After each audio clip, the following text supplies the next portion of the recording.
Hey everyone. Prayer is one of those things that's just fundamentally human. It's an ancient practice, a deep form of communication that you can find in every culture throughout all of history. But how do we make that connection really truly count? How do we know we're being heard? Let's dive into that. Which, of course, brings us to the big one, the question that I think pretty much everyone, even people who pray all the time, has probably wondered in a quiet moment. Does it actually work? And if so, how? To even start to answer that, we actually have to look inward first. You see, the idea you have of God in your head, your personal image of the divine, that's the lens. It's the filter that every single prayer you make passes through. And this makes a huge difference. For example, if you see God as a kind of strict cosmic judge, your prayers are probably going to be tinged with a little bit of fear, right? But if you see God as a loving, supportive parent, you're going to approach with trust. And that's not a small detail. It changes the entire energy of the conversation. Okay, so why does it so often feel like our prayers just go unanswered, like they hit a wall? To get our heads around this, let's use a really simple analogy. Just think of the whole process of prayer like it's a radio. So in this analogy, the divine source, God, the universe, whatever you call it, is the radio station. And that station is always broadcasting a perfect, strong, clear signal. The love, the wisdom, the help, it's all out there 24/7. The transmission is flawless.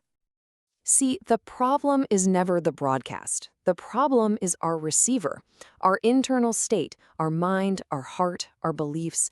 That's the tuner on the radio. And if that tuner is just slightly off the right frequency, we're not going to pick up the signal clearly. And you know what happens when your tuner is off, right? All you get is static. That buzzing and hissing, it's not coming from the station. It's interference happening inside your own device.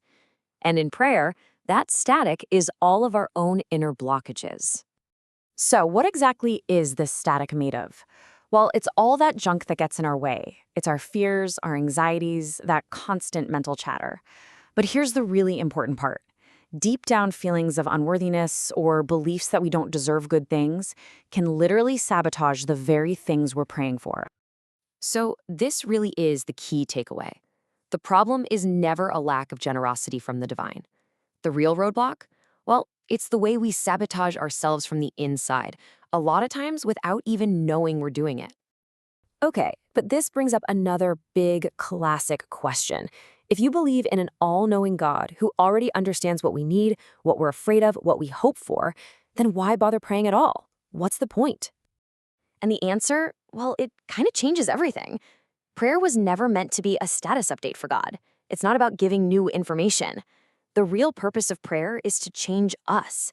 It's a tool that we use to align ourselves with the good that's already out there, waiting for us. This totally reframes the way we ask.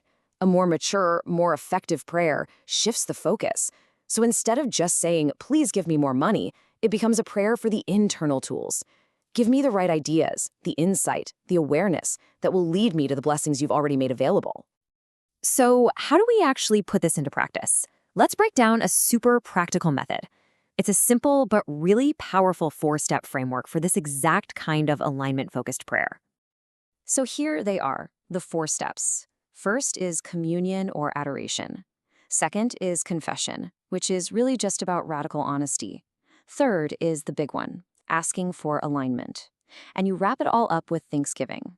Let's walk through what each one means. All right, step 1, communion. This is all about consciously shifting your mind. It means taking a moment to just recognize the greatness, the love, the sheer mystery of the divine. Just doing that starts to lift your mind out of the daily static and tune you into a higher, clearer frequency. Step 2 is confession. And listen, don't think of this as listing off sins. Think of it as being completely honest with yourself. It's about acknowledging your fears, your mistakes, those limiting beliefs, all that static we were talking about. But just admitting it's there, you open an inner door, and it starts to lose its power. Now we get to the heart of it. Step 3 is where you ask for alignment. You're not just saying, give me this thing. You're asking, show me the way. Give me the clarity, the right ideas, the inspiration that will lead me to where I need to go. You're asking for the map, not just the destination. And finally, we land on Thanksgiving. This is where you express gratitude in advance, acting and feeling as if the answer is already on its way. This is so powerful because it reinforces your own faith and keeps you in that state of being open and ready to receive the good that's coming. So, with all this in mind, what does it really mean for a prayer to be answered? This approach asks us to completely shift our expectations because the true answer, well, it isn't always what we think it's going to be. Yeah, an answered prayer doesn't always show up as some big, flashy miracle from the heavens. A lot of the time, the answer is an internal shift. It's that aha moment. It's a new idea that just pops into your head, a sudden change in perspective, or a new attitude that suddenly empowers you to go out and solve the problem yourself. Think of prayer like hitting a personal reset button. Life gets messy and confusing, right? A true prayer starts to clear away all that mental fog so you can actually see the path in front of you again.